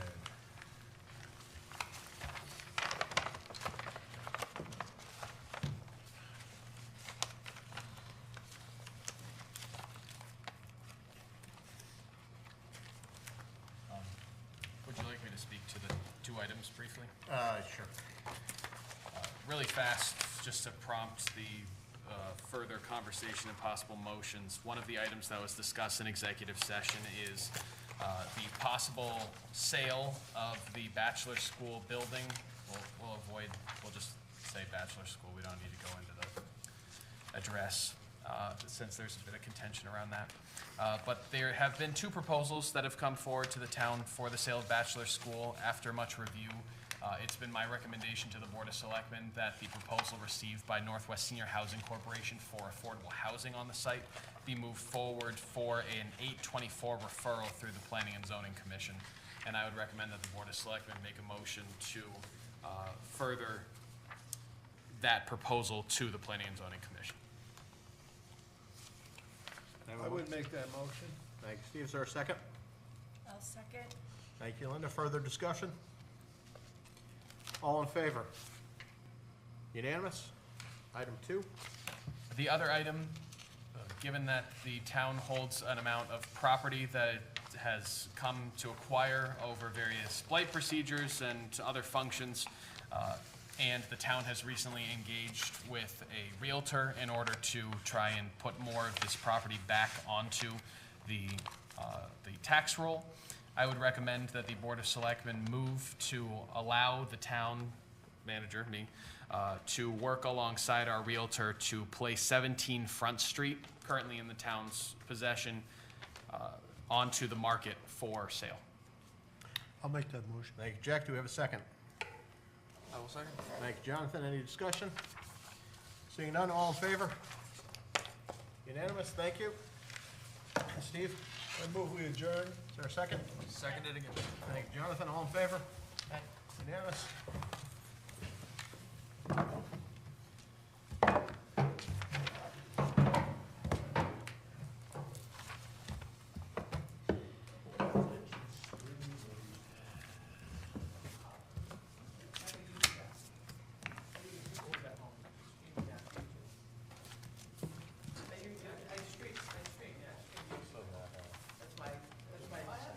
Yeah, it looks like it's gone. Everything needed to